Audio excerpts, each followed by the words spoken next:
Welcome to Tasty Indian Kitchen. Vadacurry செய்வது எப்படின்னு பார்க்க போகிறோம். அதுக்கு தேவையான பொருள் 200 கிராம் கடலைப்பருப்பு 2 மணி நேரம் ஊற வச்சுருக்கேன். அதில் 2 காஞ்ச மிளகாய் போட்டு கொரன்னு அரைச்சி எடுத்துக்கணும்.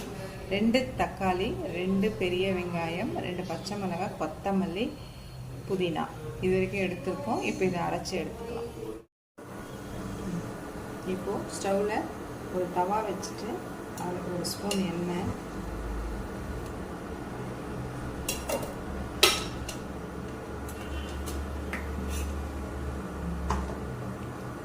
இந்த மாதிரி கொரன்னு அரைச்சி எடுத்துக்கணும். கொரன்னு இந்த மாதிரி அரைச்சி எடுத்துக்கணும். இதை இந்த தவால ஒரு அடை மாதிரி தட்டி மெலிசா எடுத்துக்கணும். சில பேர் இட்லி பாத்திரத்தில் வச்சு அவிச்சு செய்வாங்க, வடை செஞ்சு செய்வாங்க. நான் இதை அடை மாதிரி தட்டி செய்கிறேன்.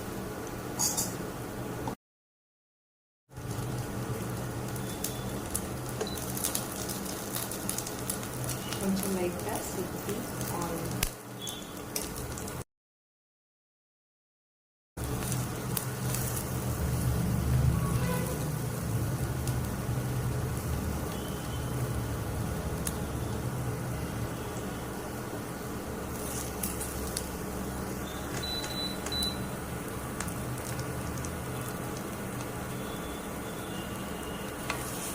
திருப்பி போட்டுக்கலாம்.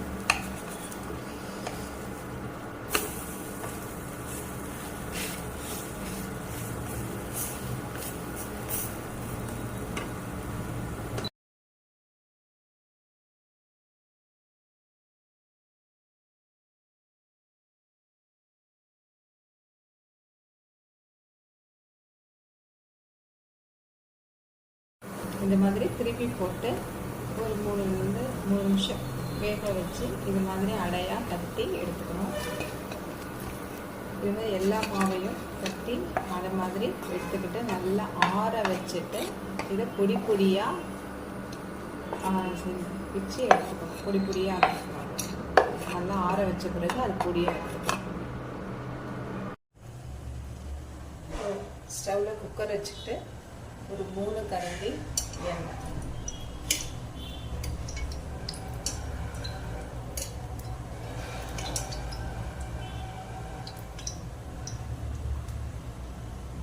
கூட ஒரு கரண்டி ஊற்றிக்கலாம்.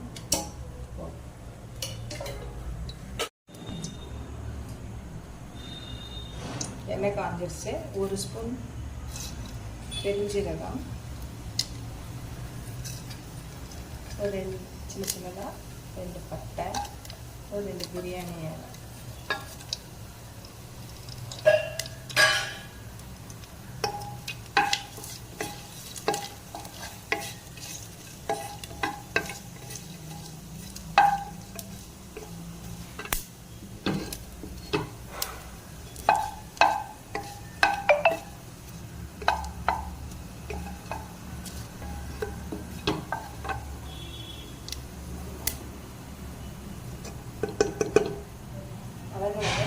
நம்ம கட் பண்ணி வச்சிருக்க 2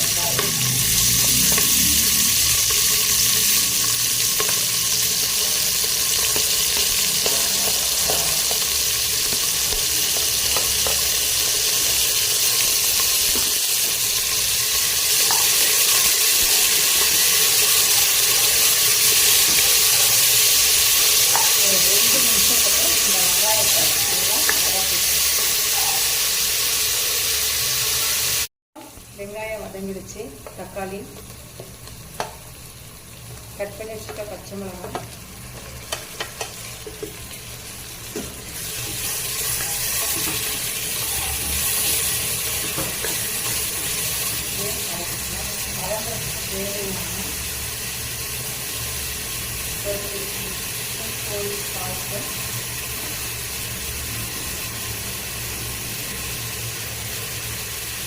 தேவையான மஞ்சப்பொடி,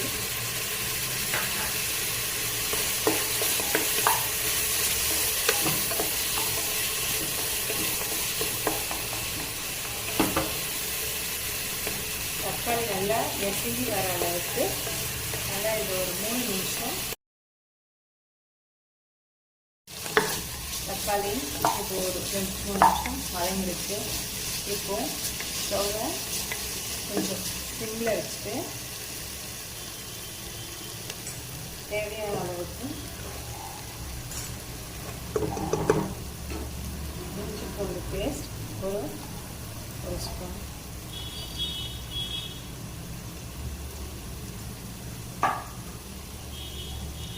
ரெட் சில்லி பவுடர் காரத்துக்கு தகுந்த மாதிரி போட்டுக்கோங்க.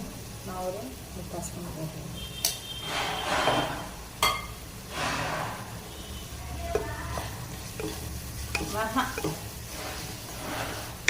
இதெல்லாம் வதக்கிடுவோம். பச்சை வாசனை போகிற அளவுக்கு இஞ்சி பூண்டு பேஸ்ட்டு இதெல்லாம் நல்லா பச்சை வாசனை போகிற அளவுக்கு ஒரு நிமிஷம் மீடியம் ஃப்ளேம்லேயே வச்சு வதக்கிக்கலாம்.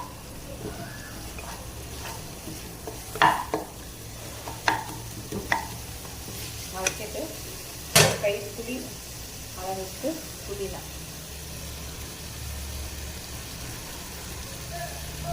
இதையும் ஒரு 2 நிமிஷம் அளவுக்கு நல்லா வதக்கிக்கிறேன்.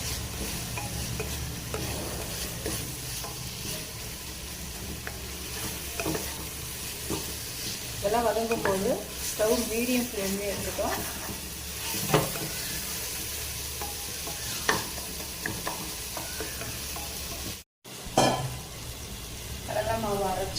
கடலை மாவு அரைச்சோம் இல்லையா, அந்த மிக்ஸி ஜாரை கழுவி ஒரு கப் அளவுக்கு தண்ணி இருக்குது. அந்த தண்ணியை சேர்க்கிறோம்.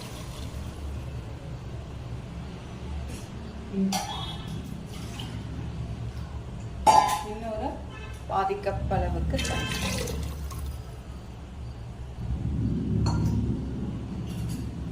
இப்போ தேவையான அளவு பார்த்து முதல்ல நம்ம சால்ட் சேர்த்துருக்கோம். அதனால கொஞ்சமாக தேவையான அளவுக்கு சால்ட் சேர்த்துக்கோம்.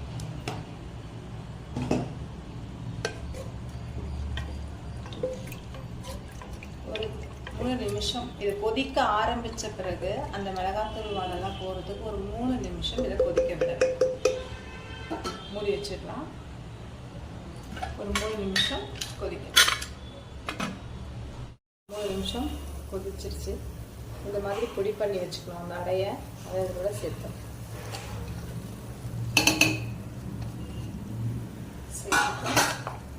நல்லா கலரி விட்டுட்டு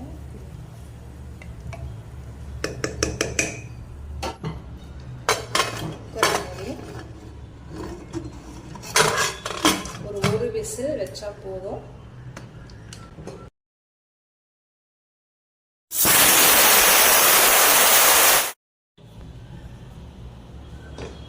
ப்ரெஷர் ஆயிடுச்சு. திறந்து பார்க்கலாம்.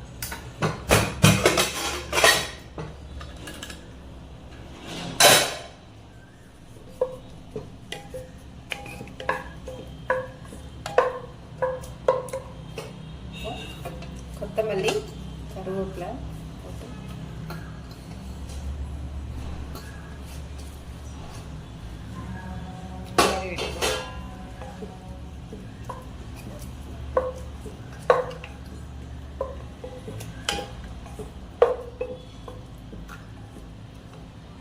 இட்லி தோசைக்கு தேவையான வடைக்கறி இப்போ ரெடி.